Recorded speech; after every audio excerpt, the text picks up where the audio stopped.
Bien, buenos días. Quisiera invitarles a leer el Evangelio de Marcos, donde estamos la vez pasada. Voy a leer el capítulo 14, entre el versículo 12 y el versículo 31. Marcos 14, 12 al 31. El primer día de la fiesta de los panes y levadura, cuando sacrificaban el cordero de la Pascua, sus discípulos le dijeron: ¿Dónde quieres que vayamos a preparar para que comas la Pascua? Y envió dos de sus discípulos y les dijo: Id a la ciudad y os saldrá al encuentro un hombre que lleva un cántaro de agua. Seguidle. Y donde entrare, decid al señor de la casa: el maestro dice, ¿dónde está el aposento donde he de comer la Pascua con mis discípulos? Y él les mostrará un gran aposento alto ya dispuesto. Preparad para nosotros allí. Fueron sus discípulos y entraron en la ciudad y hallaron como les había dicho, y prepararon la Pascua. Y cuando llegó la noche, vino a él con los 12.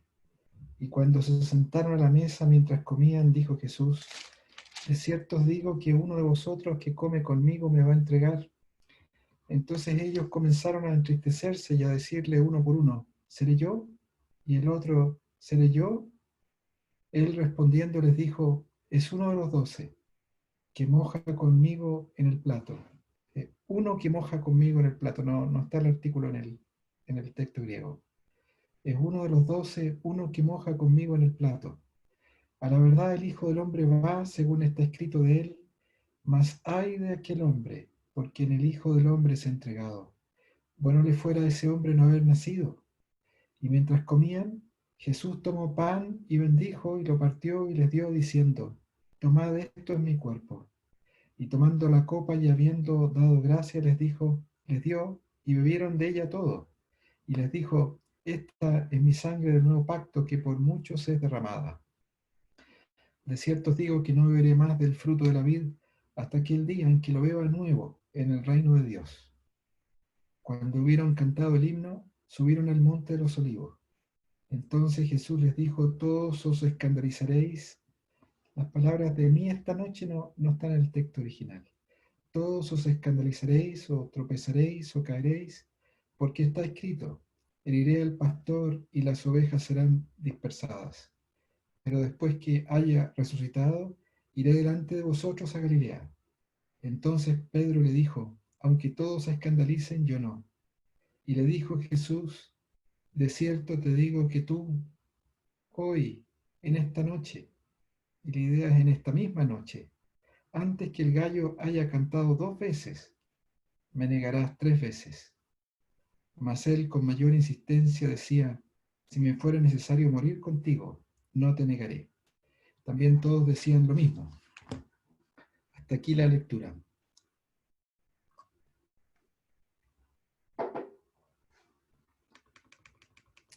La semana pasada leímos la primera parte del capítulo 14 y vimos la devoción de la mujer que ungió la cabeza de Jesús. Ella ofreció un vaso de alabastro, de perfume, de nardo, de pureza, de valor. Ella hizo lo que tenía. La ofrenda de la mujer fue irrevocable en cuanto rompió el vaso, superabundante, derramó la totalidad de su contenido, pura. La calidad del nardo ofrecido fue puro, costosa, más de un año de ingresos ahorrados. Y vimos la vez pasada que la acción silenciosa de esa mujer anónima en el Evangelio es un llamado a nosotros para ofrendar nuestras vidas al Señor, para ofrendar nuestras vidas al Señor en respuesta a su sacrificio, para ofrendar nuestras vidas al Señor en respuesta a su sacrificio, porque Él y solo Él sabe valorar la ofrenda de nuestra vida. Este pasaje, ese pasaje que vimos, fue entonces un llamado a renovar nuestros votos de consagración y de fidelidad al Señor. Un tema central en el pasaje que acabamos de leer es cómo ser fieles al Señor. Este pasaje que acabamos de leer relata las últimas horas de Jesús con sus discípulos. Donde comenzamos la lectura en Nisan del día 14 de Nisan. Y ese mismo día judío es el jueves de la semana de la Pasión, ese mismo día judío que va desde la puesta del sol de un día hasta la puesta del sol del día siguiente, entre las 2 tardes, incluyendo por tanto la mañana del día viernes, el mismo día judío. Ese día judío, el Señor sería crucificado. Entonces quedan menos de 24 horas de vida terrena de Jesús. En ese su último día en la tierra, como un hombre entre los hombres, el Señor fue fiel a su misión, como toda su vida. Ese último día también. Y en ese último día los discípulos fueron infieles.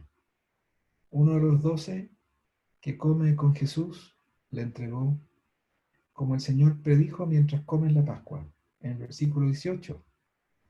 Todos los discípulos se escandalizaron, todos los discípulos tropiezan, todos los discípulos caen, todos sin excepción abandonan al Señor.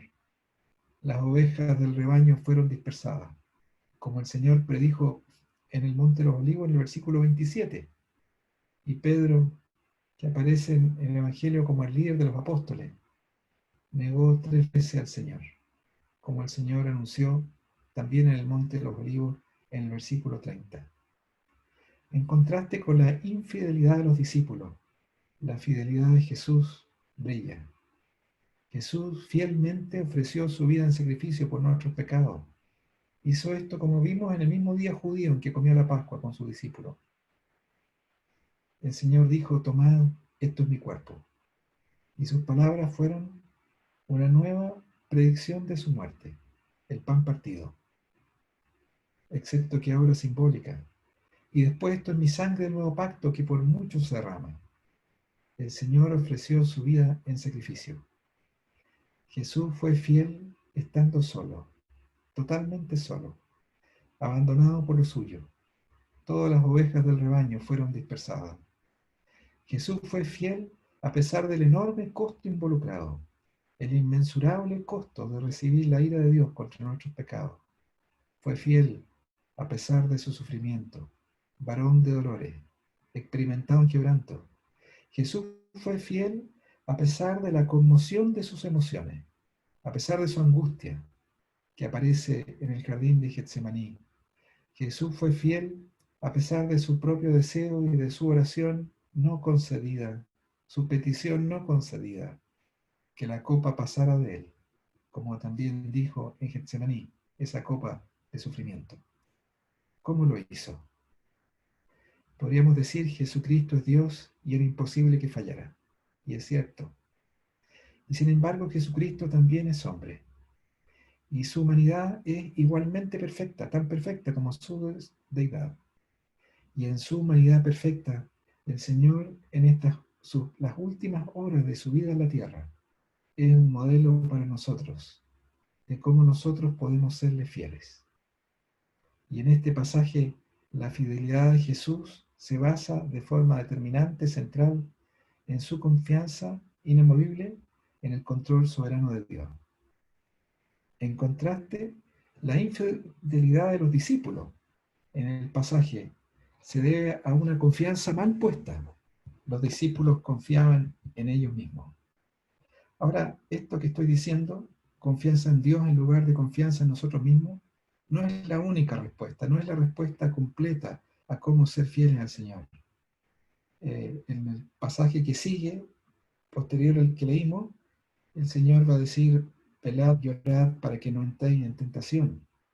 Entonces, confianza en la soberanía de Dios mueve a Jesús en ese pasaje a velar y orar Él, mientras que la debilidad de la carne lleva a los discípulos a dormir y a dejar de velar. En el pasaje que viene, Jesús se prepara para la terrible hora que se aproxima sobre Él, orando intensamente, velando y orando intensamente. Así que esta no es la respuesta completa, pero es una respuesta central. En el pasaje que acabamos de leer, el llamado es a imitar a Jesús, poniendo nuestra confianza en Dios y en su control soberano de todas nuestras circunstancias. Solo así, con esa confianza, podremos ser fieles al Señor. Sé que esta es una enseñanza que la mayoría de nosotros ha escuchado muchas veces, pero también sé que la respuesta natural de nuestros corazones es poner nuestra confianza en nuestros propios recursos. necesitamos ser reeducados, porque es propio de nuestra naturaleza caída no confiar en Dios. Y como intuyo que esta lección es una lección en la que la mayoría de nosotros también fallamos, así como fallaron los apóstoles ese día, nosotros fallamos muchas veces en nuestras vidas. Pienso que oírla de nuevo es saludable para nosotros. Quizá alguno de nosotros esté pasando una prueba. Puede ser una prueba económica, por ejemplo, la pérdida del trabajo en medio de la pandemia, o alguna aflicción como la pérdida de salud tuya o de un ser muy querido para ti, o quizá una prueba en tus relaciones personales. Quizá alguien te hirió en forma grave y tú necesitas perdonarlo. Tú sabes que necesitas perdonarlo porque es justo que lo perdones, habiéndote Dios perdonado a ti una deuda muchísimo mayor, como el Señor enseñó en la parábola de los dos deudores. Tú sabes que necesitas perdonarlo porque si tú no lo perdonas, tú mismo te convertirás en la persona que te hirió o que te humilló, porque tu deseo de venganza y de darle otro tanto se transformará, te transformará a ti en esa persona. Fuiste víctima de abuso o bullying. Si tú no perdonas a tu abusador, tu deseo de darle de vuelta el mismo pago, probablemente con intereses, te transformará a ti mismo en un abusador. Así que necesitas perdonar, porque es justo. Y necesitas perdonar porque de otra manera tu falta de perdón te va a corromper. ¿Cómo perdonarás? ¿Qué harás tú cuando vengan a tu mente y a tu corazón tus deseos de venganza? Este pasaje nos dice, confía en la soberanía de Dios. Confía que todas tus circunstancias están en la mano de Dios, incluyendo esas heridas que te infligieron.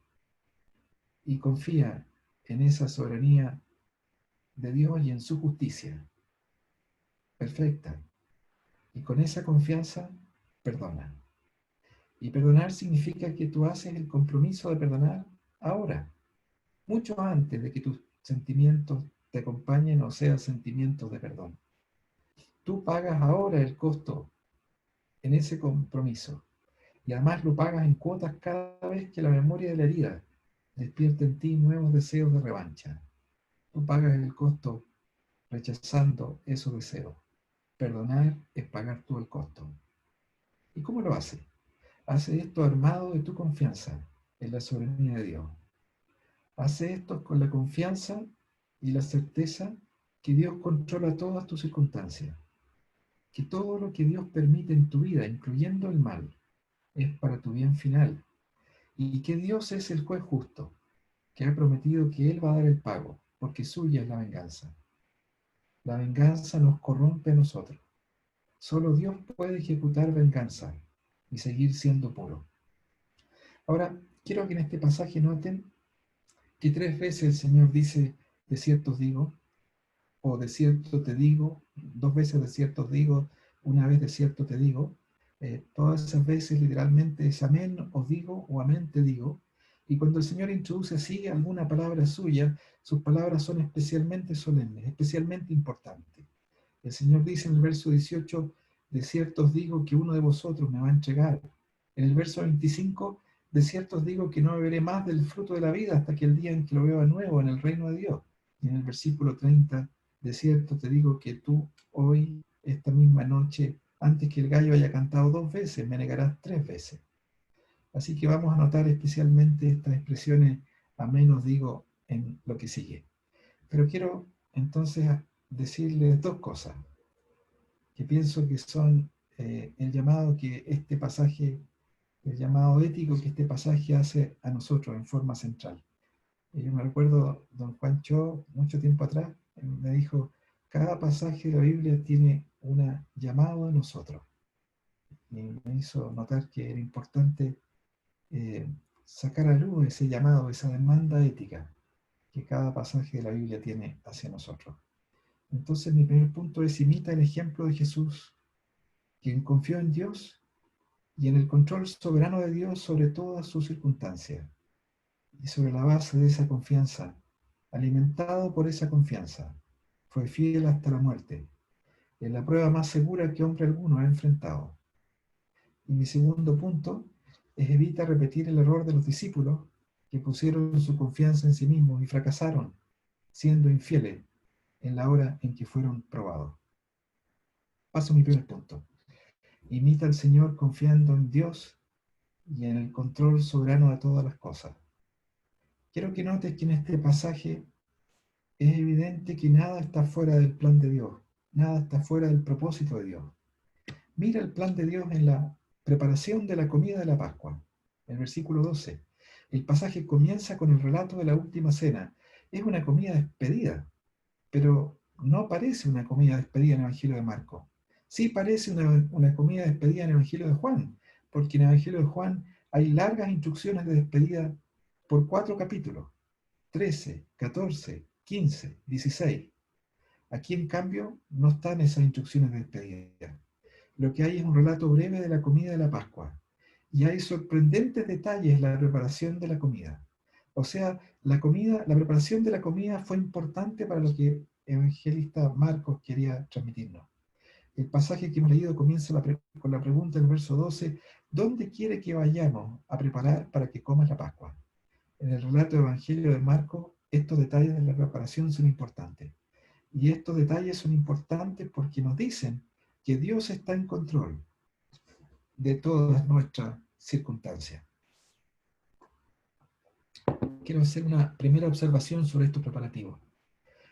El Señor y los discípulos necesitaban contar con un espacio suficientemente amplio para comer la comida. Esto es porque la comida de la Pascua era una comida grupal.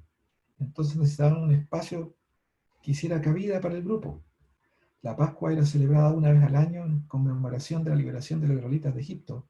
El cordero o cabrito, porque podía ser un macho de las ovejas o de las cabras, el cordero o cabrito pascual era asado al fuego y comido después de la puesta del sol, por una familia de a lo menos 10 personas.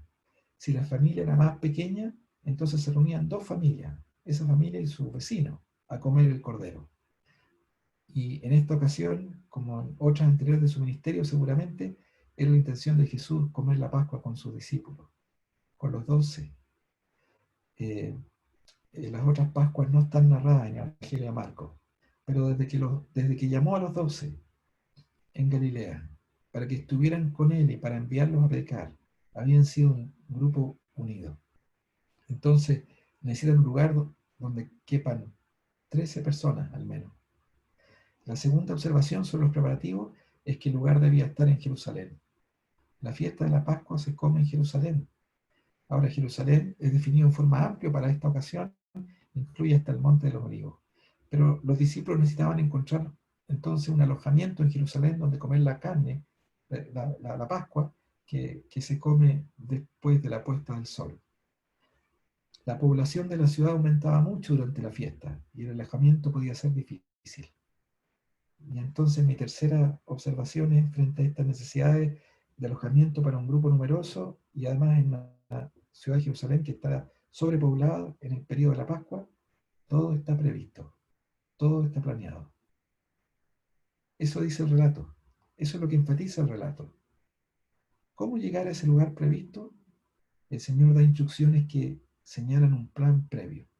Todo está planeado. El Señor envía 2 discípulos a la ciudad de Jerusalén. No nos dice quiénes son, pero por el Evangelio de Lucas sabemos que fueron Pedro y Juan. Un hombre de la ciudad de Jerusalén va a salir al encuentro de Pedro y Juan. Ese hombre los va a estar buscando porque él les va a salir al encuentro, nos dice el versículo 13. Y van a reconocer a ese hombre por algo totalmente inusual. Ese hombre lleva un cántaro con agua. Eran las mujeres las que llevaban cántaros de agua. Cuando los hombres transportaban agua, lo hacían en odre. Entonces sería muy fácil para los discípulos reconocer al hombre del que habla Jesús. Los discípulos deben identificar a ese hombre, el que lleva el cántaro con agua, seguir a ese hombre, porque ese hombre los va a conducir al lugar donde deben preparar la Pascua. Cuando el hombre entra en una casa, ellos entran a esa misma casa y hacen una pregunta muy extraña al dueño de casa. La traducción que tenemos suavizó un poco la pregunta. La traducción que tenemos dice: ¿dónde está A ver, voy a leerla acá. ¿Dónde está el aposento donde he de comer la Pascua con mi discípulo? El maestro dice, ¿dónde está el aposento donde he de comer la Pascua con mi discípulo? Pero la pregunta en el griego es, ¿dónde está mi aposento? Donde he de comer la Pascua con mis discípulos. Mi aposento. Es una pregunta extraña si está dirigida al dueño de la casa, al oikodespotes. Seguramente además es una casa acomodada porque tiene un segundo piso, porque el aposento alto de que habla literalmente es un aposento arriba de la escalera. El lugar está subiendo la escalera. El aposento está en un segundo piso. Pero el maestro dice dónde está mi aposento. En el pasaje nos dice que en un sentido final ese aposento es del maestro. Y Dios, autor del plan, suyas son todas las cosas. Y el dueño de casa además no cuestiona las palabras de Pedro y Juan, sino que acepta inmediatamente la autoridad y el dominio del maestro. El señor de la casa, el dueño de la casa, él mismo les muestra a Pedro y Juan un aposento subiendo la escalera de su casa acomodada en Jerusalén. El lugar ya está dispuesto, preparado para comer la comida de la cena. Todo ha sido planificado. Cuando visitamos con mi esposa la ciudad de Jerusalén, nos mostraron el lugar donde, según la tradición, fue el aposento alto. Era un lugar bastante amplio, mucho más que 12 personas podían caer ahí. Y la preparación, porque el lugar ya está preparado, incluye alfombra y posiblemente divanes para que los comensales se reclinen, porque comían recostados sobre, por ejemplo, uno de sus brazos y con la otra mano comían. La cabeza hacia la mesa central y los pies hacia afuera. Los discípulos solo debían preparar la comida misma. Entonces, en esos preparativos noten que hay un lugar suficientemente amplio en Jerusalén y ya está dispuesto. Es el aposento subiendo las escaleras de una casa acomodada en Jerusalén. Y entonces este pasaje nos dice, porque esa es la cosa del relato bíblico, que nos habla a nosotros. Las narrativas de la Biblia son vivas en nosotros. Hay verdades eternas en las narrativas bíblicas. Así también en nuestras vidas. Hay un plan en la soberanía de Dios y en su control soberano de todas nuestras circunstancias. A diferencia de Jesús, nosotros no tenemos generalmente el plan de Dios revelado a nosotros de antemano, pero ese plan existe. Dios está en control de todas nuestras circunstancias. Y entonces este pasaje nos dice, confía en la soberanía de Dios, que se encargó de los preparativos para la última cena de Jesús en Jerusalén y que se encarga de los preparativos en nuestra vida. Nada escapa a su soberanía, nada escapa a su control. Ahora quiero notar en segundo lugar el plan de Dios en la predicción que Jesús hace de que Él sería traicionado. Porque el Señor dice, el Hijo del Hombre va, en el versículo 21, como está escrito de Él. Y cuando llegó la noche, que en realidad sería mejor traducirlo cuando llegó la tarde, la palabra es opsios, y se refiere a ese periodo que va entre el atardecer y el anochecer. Desde que el sol se pone hasta que todo es oscuro. Cuando llegó la tarde, el Señor vino con los 12, nos dice el versículo 17, y mientras comían, el Señor habla a los suyos de su destino. El Señor les dice algo especialmente solemne, porque esta es la primera vez que dice en esa ocasión, amén os digo. Es el primer amén. Uno de los 12 lo va a entregar. Eso dice el verso 18. Jesús había mencionado antes 3 veces que sería entregado a sus enemigos. Le cito 2 de esas veces. En el capítulo 9, verso 31, el Hijo del Hombre será entregado en manos de hombres y le matarán, pero después de muerto resucitará al tercer día. En el capítulo 10, versículo 33, y aquí subimos a Jerusalén y el Hijo del Hombre será entregado a los principales sacerdotes y a los escribas, y le condenarán a muerte, y le entregarán a los gentiles, y le escarnecerán, y le azotarán, y escupirán en él, y le matarán, mas al tercer día resucitará.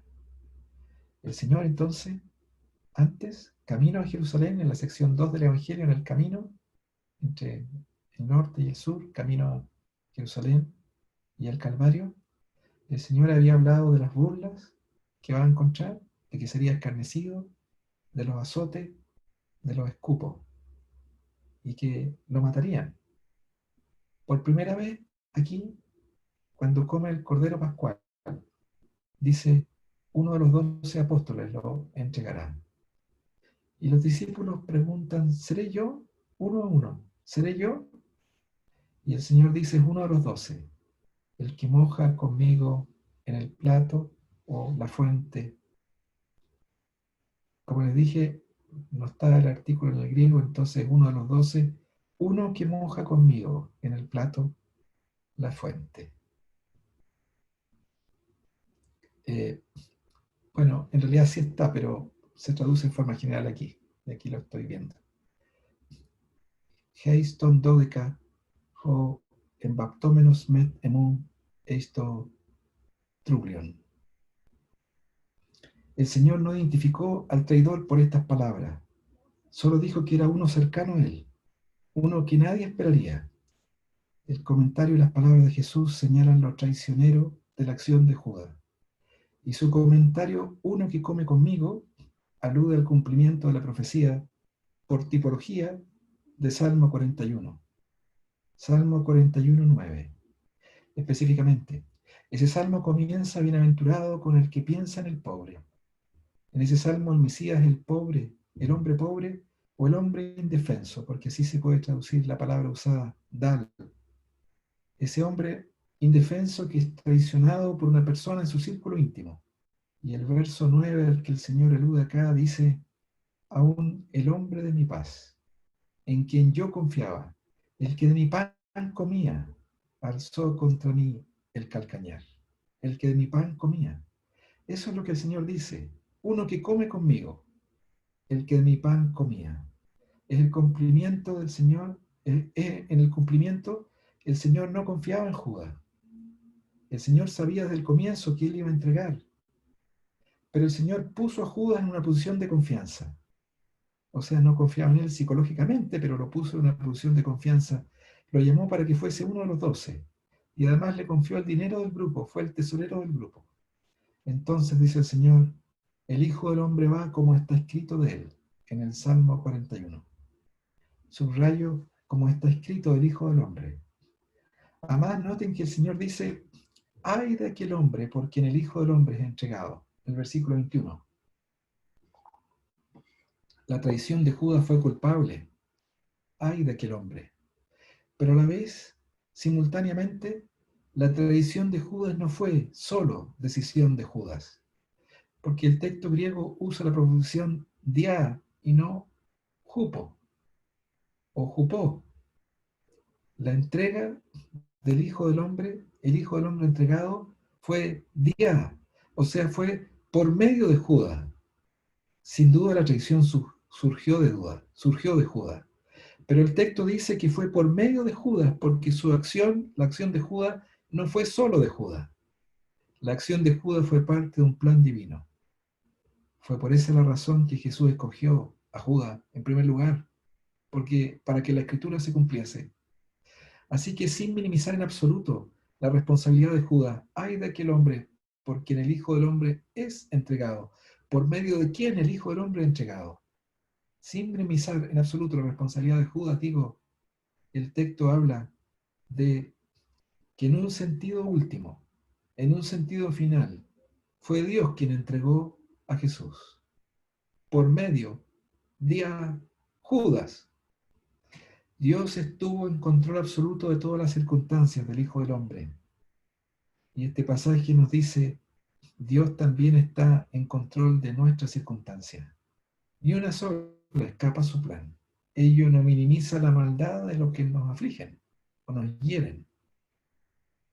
Pero sí nos dice, que a la vez, de modo misterioso, es el plan de Dios y es para nuestro bien final. Y Jesús confió en ese plan de Dios profetizado en la Escritura en el Salmo 41. Ese plan de Dios fue su confianza. Y ese control soberano de Dios de nuestras circunstancias también debe ser nuestra confianza para pasar con éxito nuestras pruebas. Ahora, quiero que noten la institución de la cena del Señor, porque esta es otra expresión de la confianza del Señor en el plan soberano de su Dios y Padre. Y más adelante en esa comida, el Señor instituye la cena en los versículos 22 a 24. Esto ocurre durante la ceremonia de la Pascua. Según el libro del Éxodo, el dueño de casa, el Señor es el que actúa como dueño de casa, como anfitrión, los judíos debían explicar los elementos de la ceremonia, de la cena, el pan sin levadura, el cordero pascual, las hierbas amargas, recordando la historia del Éxodo. El significado era que los padres fueron redimidos de la esclavitud de Egipto, pero el Señor hace algo nuevo. El pasaje ni siquiera menciona la explicación antigua. El Señor explica algo nuevo. Toma el pan y toma el vino. Y el pan partido y el vino bebido son símbolos de su muerte. El pan partido y el vino bebido simbolizan, el vino bebido significa su sangre derramada. Y se vuelve aquí, en Marcos capítulo 14, en una predicción más de la muerte en sacrificio de Jesucristo. Antes lo ha dicho 3 veces en palabra, al menos 3 veces registra el Evangelio de Marcos. Ahora su predicción es simbólica y el simbolismo es poderoso. El plan partido y comido por ellos, de alguna forma que no está todavía clara. Dice que ellos, los discípulos, participan de la muerte del Señor. Lo mismo la copa. Y cuando explica el significado de la copa, lo hace en términos que aluden a ese gran pasaje mesiánico de Isaías 53. Porque en ese pasaje la muerte del Mesías es descrita en términos de derramar su vida o su alma.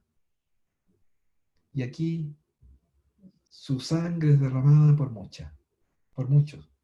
Entonces el Señor recuerda esa sección final de la profecía, la estrofa 5 de la profecía del siervo sufriente de Yahvé, el punto en el cual el significado redentor de la muerte del siervo es más explícito.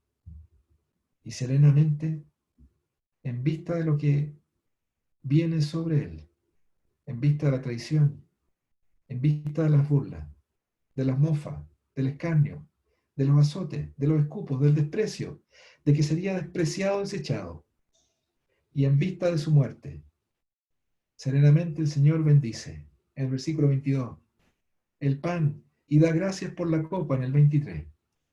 Y el Señor anuncia simbólicamente su muerte, su propia muerte, en el pan partido y la copa bebida. Su muerte, la muerte de Jesucristo, está en el centro del plan de Dios. La muerte del Mesías es central a los propósitos redentores de Dios. Entonces el Señor toma el pan sin levadura y les dice: tomad, esto es mi cuerpo. Y después, esto es mi sangre del nuevo pacto, que por muchos es derramada. El 24. Amén os digo, uno de vosotros que come pan conmigo me va a entregar los sufrimientos de Cristo, la entrega del Hijo del Hombre que lleva a su muerte, simbolizada en el pan partido y la copa bebida. Esos sufrimientos son vicarios y están en el plan de Dios. Y el Señor dice: amén os digo, porque confía plenamente en el plan de Dios, su Padre. Quiero que noten además a continuación la confianza del Señor en lo que podríamos llamar la copa de gloria, en el versículo 25. Porque también en este segundo amén que el Señor dice, porque en esa ocasión el Señor por segunda vez dice amén. De cierto os digo, el Señor dice que no beberá más del fruto de la vid, que acaba de ser bebido en símbolo de su muerte, hasta el día en que lo viva nuevo, en que lo viva nuevo. Nuevo es Hay dos palabras en griego, esta es la nueva, de una clase diferente. No nuevo cronológicamente solamente, pero nuevo de una clase diferente. Un tipo diferente de vino, un vino nuevo en el reino de Dios. La copa que el Señor dio a los suyos a beber simbolizaba su sangre derramada, un símbolo de la copa de sufrimiento que el Padre le daba a beber a él. Otro símbolo. Pero esta copa es la copa de lo que podríamos llamar la copa de la gloria, que también el Padre le da para beber, porque los sufrimientos y la gloria de Jesús están en el plan de Dios para él, como el apóstol Pedro escribió después, en la primera epístola. El Espíritu Santo anunciaba de antemano, dice Pedro, el plan de Dios, los sufrimientos de Cristo y las glorias que vendrían tras ellos. Cito el pasaje: los profetas que profetizaron de la gracia destinada a vosotros, inquirieron y diligentemente indagaron acerca de esta salvación, escudriñando qué persona y qué tiempo indicaba el Espíritu de Cristo que estaba en ellos, el cual anunciaba de antemano los sufrimientos de Cristo y las glorias que vendrían tras ellos. Con confianza serena el Señor mira más allá de su muerte, mira la certeza de su resurrección de gloria, y mira el tiempo todavía futuro, todavía hoy futuro, cuando el reino de Dios se ha establecido en la tierra en una forma en que no lo ha sido hecho hasta ahora. Cuando el reino de Dios haya venido en poder, cuando el reino de Dios haya sido consumado, cuando la oración del Padre nuestro sea cumplida, venga tu reino. Y con plena confianza en ese plan de Dios, anticipado por los profetas, el Señor habla de beber un vino nuevo. Cuando Dios haga todas las cosas nuevas, en la renovación de la creación, en el reino de Dios venido a la tierra. Y es este el segundo amén os digo, que el Señor dice, la certeza, la gloria que le espera en resurrección. Ahora, su confianza en el plan de Dios aparece también en su predicción del abandono de sus discípulos, porque está escrito, dice el versículo 27, el Señor y sus discípulos cantan el himno era el llamado Jalel o alabanza de los salmos 113 a 118, son 6 salmos llamados Jalel o alabanza que se cantaban durante la comida de la Pascua.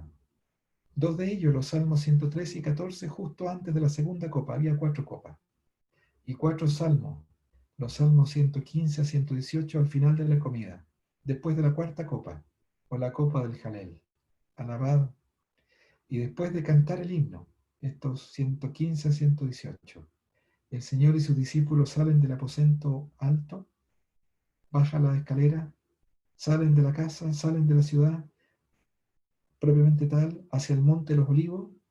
Sin duda, Judas había abandonado el grupo en algún momento anterior, que Marcos no nos dice cuándo fue, y el Señor les dice a los 11 que todos ellos tropezarán, o caerán, o se escandalizarán. Y la razón de la predicción del Señor es que el plan de Dios incluye que sus discípulos abandonen al Mesías. Porque así escribió el profeta Zacarías: levántate o despierta, oh espada, contra el pastor, en el texto hebreo, contra mi pastor, y contra el hombre compañero mío, dice Yahvé de los ejércitos, hiera al pastor, y serán dispersadas las ovejas, y haré volver mi mano contra los pequeñitos. El Señor tiene la certeza del cumplimiento del plan de Dios y de esa profecía de Zacarías 13. Entonces la afirma con plena confianza, sus discípulos lo van a dejar solo. Pero no solo la predicción del abandono de sus discípulos, el Señor afirma con plena confianza la restauración de los discípulos en el versículo 28, porque también sabe que la caída de los discípulos no va a ser final. Y el Señor dice que después que haya resucitado, Él irá delante de ellos a Galilea, el versículo 28, porque hay una simetría, porque la herida del pastor resulta en la dispersión del rebaño, pero la resurrección del pastor resultará en la reunión del rebaño y su restauración. Ambas, la herida y la resurrección, están en el plan de Dios, y con plena certeza de fe, el Señor dice: iré delante de vosotros a Galilea, delante de vosotros, porque serán restaurados. A Galilea, el lugar donde todo comenzó. Galilea es el lugar donde el Señor escogió a los suyos y los llamó, para que estuvieran con Él y para enviarlos a predicar. Galilea es el lugar del origen del ministerio público. Sería también el lugar de un nuevo comienzo, el lugar de la restauración de los discípulos. Su caída no es final. Habrá un nuevo comienzo, posterior a la resurrección del Señor. Brevemente paso a mi segundo punto. Evita repetir el error de los apóstoles, que pusieron su confianza en sí mismos y fracasaron. Y aquí están nuevamente las palabras del Señor. Fíjense que cuando el Señor predijo que uno de los suyos le iba a entregar en el primer pronunciamiento del amén, el amén 1, de cierto os digo, amén os digo, que uno de vosotros me va a entregar, la respuesta de los discípulos mostró confianza en ellos mismos. Peligrosa confianza en ellos mismos. El Señor les dice, amén os digo, uno de vosotros me va a entregar. Y los discípulos comienzan uno a otro a entristecerse y a decirle uno por uno, seré yo y el otro seré yo. Versículo 19, lamentablemente aquí hay un matiz de lo que los discípulos dijeron que no está cabalmente comunicado en la traducción que tenemos. En griego hay dos formas de hacer una pregunta. Uno puede hacer una pregunta esperando una respuesta positiva o una respuesta negativa. Y de eso depende qué va a usar, qué palabra va a usar. Cuando aquí dice seré yo, es meti ego, meti ego. Y meti espera una respuesta negativa a la pregunta. Así que podríamos traducirla, seguramente no soy yo, ¿verdad que no? Confirma, Señor, que no soy yo. Seguramente no soy yo. Esa respuesta que dijeron uno a uno los discípulos denota peligrosa confianza en sí mismos. Ellos piensan que no son capaces de entregar al Maestro. ¿Qué piensas tú? ¿Sabes que eres capaz de entregar al Maestro? Y más adelante, cuando el Señor predice que todos tropezarán, Pedro responde que él no. Él dice, aunque todos se escandalicen, aunque todos tropiezan, aunque todos caigan, yo no, en el versículo 29. Y en el 31, si me fuere necesario morir contigo, no te negaré. Y todos dijeron lo mismo, en el versículo 31. Pero todos tropezaron. Y Pedro le negó 3 veces. Quiero notar entonces que proximidad con Jesús nos impide entregar a Jesús.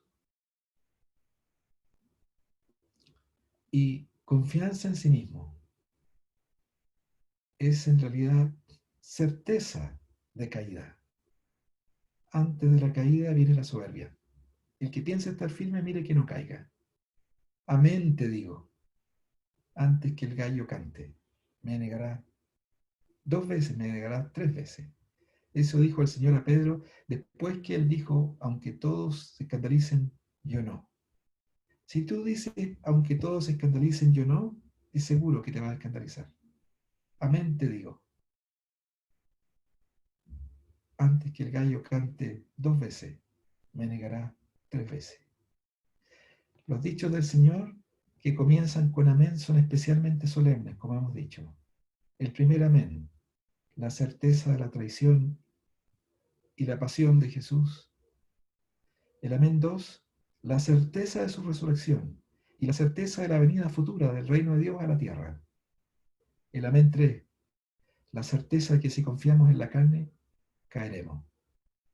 En conclusión, este pasaje nos llama a imitar el ejemplo del Señor que confió en el plan soberano de Dios y su control de todas sus circunstancias para ser fiel hasta la muerte. El plan de Dios es visto en los preparativos de la Pascua, en el espacio amplio y ubicado en Jerusalén, donde debía comerse la comida, ya preparado para comer la Pascua. El plan de Dios es visto en la forma en que identificarían Pedro y Juan al hombre llevando el cántaro con agua y en la pregunta inusual al dueño de casa, ¿dónde está mi aposento? ¿Dónde voy a comer la Pascua con mis discípulos? Y su respuesta, que reconoce el plan, porque el dueño de la casa le muestra al Señor su aposento en su casa. El plan de Dios es visto en la predicción de la muerte del Hijo del Hombre. El Hijo del Hombre va como está escrito de él. El plan de Dios es visto en la predicción que el Hijo del Hombre sería entregado por uno cercano, uno que come con él, en cumplimiento tipológico de la profecía en tipo de Salmo 41, el Salmo de la traición. La confianza de Jesús en ese plan de Dios es visto en la institución de la cena, y es otra profecía más de su muerte y resurrección, ahora simbólica. La confianza de Jesús es vista en su expectativa serena y de serena confianza que el plan de Dios se cumpliría y que bebería un vino nuevo, cuando Dios haga todas las cosas nuevas y el reino de Dios haya venido en poder. Y también es vista en su predicción del esparcimiento de sus discípulos. Y en la posterior reunión del rebaño, una vez que el pastor herido, el hombre compañero de Yahvé herido, fuese resucitado. En segundo punto, en conclusión, este pasaje nos llama a evitar el ejemplo de los discípulos que confiaron en ellos mismos y al haber escogido un objeto erróneo de confianza, la carne, fracasaron estrepitosamente en la hora de su prueba. Uno de los dos se entregó al Señor, todos los dos se tropezaron, y el líder de los dos se le negó 3 veces antes que el gallo cantara 2 veces. Para terminar, quisiera citarles unas palabras que con altísima probabilidad el Señor cantó esa noche. Son parte del Jalel. Antes de salir del aposento alto, para dirigirse al monte de los olivos y al huerto de Getsemaní, donde sería arrestado